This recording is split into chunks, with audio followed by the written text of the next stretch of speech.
भ्रांतियां हैं कि डोले के नीचे से निकल जाओ मनोकामना पूरी होगी, या डोले को कंधा दे दो मनोकामना पूरी होगी, या डोले पे जो मखाने और ये पुष्प वगैरह की सजावट होती है इसमें से कुछ ले जाओ अपने घर में रख लो तो हमारे घर में बहुत सुख शांति आ जाएगी। ये केवल भ्रांतियां हैं और जिसके दर्शन माँ ने कर लिए उसकी मनोकामना पूरी हो गई, उसके सारे दुख दूर हो गए और उसको मुक्ति मिली। हिमांशु जी, आप ही बताइए, आप अगर कहीं जा रहे हैं अपनी मोटरसाइकिल पे और रास्ते में खड़े हुए लोग आपके फैन हैं, आपको बहुत प्यार करते हैं, लेकिन वो आपको अगर दाएं और बाएं से धक्का देने लगे तो आप पसंद होंगे? नमस्कार, प्रणाम, जय श्री राम साथियों। मैं आपका अपना हिमांशु ठाकुर और आप देख रहे हैं आपका अपना चैनल यूटी न्यूज नेटवर्क। माता का प्रथम नवरात्र और साथ ही साथ हमारे काशीपुर, हमारे उत्तराखंड, हमारे पूरे उत्तर भारत का जो सुप्रसिद्ध चैती मेला है उसका शुभारंभ होने जा रहा है। और इस वक्त मैं मौजूद हूं हमारे काशीपुर के प्रसिद्ध मां बाल सुंदरी देवी मंदिर में। साथियों, माता के डोले के बारे में तो आपने जरूर सुना होगा और माता के डोले के दर्शन भी आप लोगों ने जरूर किए होंगे, माता के आशीर्वाद भी आप लोगों ने जरूर लिए होंगे। लेकिन आज मैं आपको माता के डोले से जुड़ी कुछ ऐसी जानकारियां देने जा रहा हूं जिनके बारे में ना तो आपने कभी सुना होगा और ना तो आपने कभी सोचा होगा। इस वक्त मेरे साथ मौजूद हैं मां बाल सुंदरी देवी मंदिर के सहायक प्रधान पंडा मनोज अग्निहोत्री जी। पंडा जी, बहुत बहुत स्वागत है आपका। जय माता दी। जय माता दी। पंडित जी, बात करूंगा माता के डोले की कि किस तारीख को इस बार डोला आने वाला है, कितने दिन माता यहाँ पर हमारे चैती वाले मंदिर पर विराजमान रहेंगी और कब यहाँ से वापसी?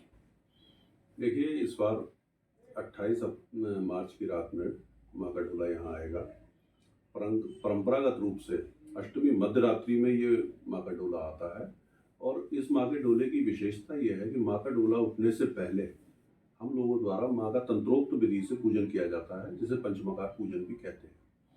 समय परिवर्तन के कारण कुछ विधियां हम लोग सांकेतिक रूप से पूरी करते हैं और कुछ विधियां प्रकट। भ्रांति शायद इसमें यह भी है कि जब माता का डोला नगर मंदिर से यहाँ वाले मंदिर के लिए आता है या फिर जब यहाँ से नगर मंदिर की ओर जाता है तो माता के डोले का जो डेकोरेशन होता है, उन पर जो पुष्प चढ़ाए होते हैं या जो भी कुछ साज सज्जा का सामान होता है, उसको लेकर के भक्तगणों में जो है कई बार भगदड़ भी मच जाती है, कई बार जो है उनकी छीना झपटी हो जाती है। उस पर चढ़े हुए जो पुष्प हैं, यदि वो हमारे हाथ लग गए तो हमारा जीवन तर जाएगा। लेकिन ऐसे में जो माता के डोले के जो कहार होते हैं, मेरे को लगता है कि शायद उनको खासी परेशानी का सामना करना पड़ता होगा, क्योंकि माता के डोले के साथ केवल माता का डोला अकेला नहीं चलता, बल्कि माता के जो है लाखों भक्त भी उनके साथ चलते हैं। बात आपने कही और मैं इस बारे में पहले भी श्रद्धालु गणों से कई बार निवेदन कर चुका हूँ।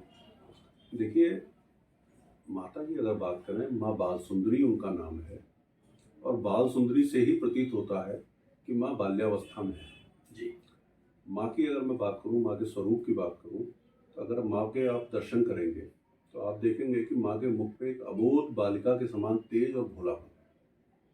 उनके दाएं हाथ में कमल है, बाएं हाथ में खप्पर है और सिर पर मुकुट है। या इससे क्या प्रतीत होता है कि माँ की जो वो बाल सुंदरी के रूप में प्रतिमा है, उसमें माँ के त्रिगुणात्मक शक्तियां विराजमान है।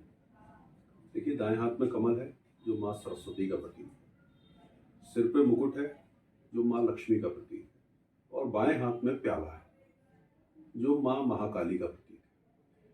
तो माँ के अंदर, क्योंकि माँ अबोध है, माँ का बाल रूप है, इसलिए वो तीनों गुण उनके अंदर विद्यमान है और तीन त्रिगुणात्मक शक्ति होने के कारण माँ जब यहाँ विराजमान होती है तो तीनों तरीके की पूजाएं वो स्वीकार करती है। चैती मेले के दौरान आप देखेंगे कि माँ बाल सुंदरी के दरबार में लोग अच्छा सोना चांदी छत्र रुपया पैसा ये सब भी माँ को निवेदन करते हैं, घर से बना के भोग लाते हैं, व्रत रखते हैं, जब तप करते हैं, वो भी माँ को चरणों में निवेदन करते हैं और कुछ लोग माँ को बकरा भी भेंट करते हैं। काली जी में तो बकरे चढ़ते ही हैं, काली जी का मंदिर अलग से भी है, लेकिन माँ बाल सुंदरी के मंदिर में भी बकरे भेंट किए जाते हैं। तो तीनों तरीके की पूजाओं को, यानी कि सात्विक, राजसी और तामसी, तीनों ही तरीकों की पूजाओं को माँ उस बाल रूप में स्वीकार करती है। अब बात आ जाए अगर कि ये जो भ्रांतियां फैली, देखिए हिमांशु जी, आप ही बताइए, आप अगर कहीं जा रहे हैं अपनी मोटरसाइकिल पे और रास्ते में खड़े हुए लोग आपके फैन हैं, आपको बहुत प्यार करते हैं, लेकिन वो आपको अगर दाएं और बाएं से धक्का देने लगे तो आप प्रसन्न होंगे? यही मेरा श्रद्धालु गणों से निवेदन है कि माँ का डोला जिस समय निकलता है उस समय शांति से रोड के दोनों साइड खड़े होकर माँ के दर्शन करें। और देखिए, इस चैती मेले में सभी श्रद्धालुओं ने देखा होगा कि श्रद्धालुओं को बहुत दूर से माँ के दर्शन होते हैं। मंदिर के बाहर से ही प्रसाद चढ़ा पाते हैं श्रद्धालुगण। या हम लोगों का ऐसा मानना है कि यहाँ श्रद्धालु माँ के दर्शन करे या ना करे, माँ अपने भक्त के दर्शन करती है। जितने भक्त माँ के मंदिर के सामने से प्रसाद चढ़ाते और मत्था टेकते हुए निकलते हैं, माँ उनके दर्शन करती है। और जिसके दर्शन माँ ने कर लिए उसकी मनोकामना पूरी हो गई, उसके सारे दुख दूर हो गए और उसको मुक्ति मिल गई। तो इसीलिए मेरा निवेदन है श्रद्धालु गणों से कि ये सब भ्रांतियां हैं कि डोले के नीचे से निकल जाओ मनोकामना पूरी होगी, या डोले को कंधा दे दो मनोकामना पूरी होगी, या डोले पे जो मखाने और ये पुष्प वगैरह की सजावट होती है इसमें से कुछ ले जाओ अपने घर में रख लो तो हमारे घर में बहुत सुख शांति आ जाएगी। ये केवल भ्रांतियां हैं।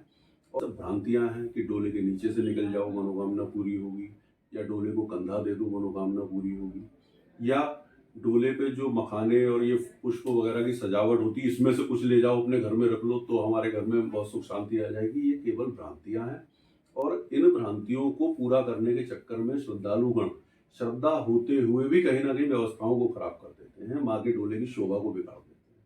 शुद्ध तन और मन से माँ के डोले के अगर आपने दर्शन कर लिए खड़े होके तो वही आपके लिए बिल्कुल पूरा है और माँ की कृपा आपके ऊपर हमेशा रहेगी। माँ के स्वरूप के बारे में जानने की जिज्ञासा मुझे वर्षों से है, लेकिन माँ के स्वरूप के बारे में आज तक ना तो मैं नेट पर खोज पाया हूँ और ना ही किसी व्यक्ति ने मेरे को बताया। मैं आपसे जानना चाहूंगा। माँ की इस प्रतिमा की जो विशेषता है वो त्रिगुणात्मक शक्ति है और इसीलिए यहाँ उज्जैनी शक्तिपीठ इस स्थान को बोला जाता है, क्योंकि ये शक्तिपीठ स्थान जी। माँ की प्रतिमा में बाएं हाथ में कमल जो सरस्वती का प्रतीक, दाएं हाथ में कमल जो सरस्वती माँ का प्रतीक है, बाएं हाथ में प्याला जो माँ काली का प्रतीक है और सिर पे मुकुट जो महालक्ष्मी का प्रतीक है। ये तीनों शक्तियां एक प्रतिमा में मिलना ही अपने आप में एक बहुत ही विशिष्ट बात है जी। और इसीलिए माँ की उस प्रतिमा का महत्व है। अब अष्टमी में माँ का पूजन हुआ और डोला चला और अष्टमी में माँ यहाँ आगे प्रातः 4 बजे की आरती माँ यहाँ लेती है। उसके बाद चतुर्दशी तक माँ यहाँ विराजमान रहती है। वर्ष भर दर्शन श्रद्धालु गणों को सुलभ नहीं, लेकिन उस अष्टमी से चतुर्दशी के बीच का जो माँ का यहाँ रुकने का जो समय है, उस समय ऐसा हम लोगों की मान्यता है कि माँ का दरबार खुला होता है। माँ भक्तों की गलतियों को भी क्षमा करती है और क्षमा करते हुए उनके दुख दूर करती हैं। अगर कोई पापी भी उस टाइम में आके माँ से प्रार्थना करता है और शीश नवाता है तो माँ उसके किए हुए पापों को भी धो देती है। अनुभव करते हैं, उनकी अटखेलियों को देखते हैं और महसूस करते हैं कि स्वयं माँ यहाँ विराजमान है। इस स्थान की, विशेष रूप से इस स्थान की क्या ऐसी मान्यताएं हैं कि जितने भी लाखों भक्तगण हैं उनको माँ के दर्शन केवल यहीं होते हैं?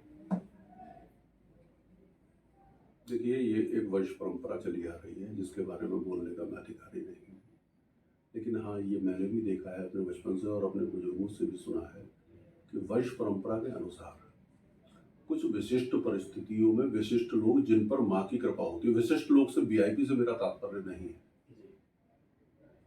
कुछ विशिष्ट लोग ऐसे होते हैं जिन पर माँ की कृपा होती है और वो जब सामने आके खड़े होते हैं और कहते हैं कि माँ के दर्शन करने हैं तो मना नहीं कर पाते, तो उन लोगों को माँ के दर्शन अन्य समय में भी होते हैं। बाकी सामान्य श्रद्धालु गणों के लिए माँ का यही एक समय निश्चित है जो हमारी वंश परंपरा से चला आ रहा है, उसके अलावा वर्ष भर दर्शन सुलभ नहीं। तो साथियों, आपने सुना और जाना और देखा। मुझे लगता है कि इस वीडियो में हमने कुछ जानकारियां आप तक जरूर ऐसी पहुंचाई होंगी जो आपने शायद आज से पहले नहीं सुनी होंगी। आपसे गुजारिश यही रहेगी कि इस वीडियो को ज्यादा से ज्यादा श्रद्धालु, ज्यादा से ज्यादा भक्तगणों तक शेयर जरूर कीजिएगा। धन्यवाद। जय माता दी।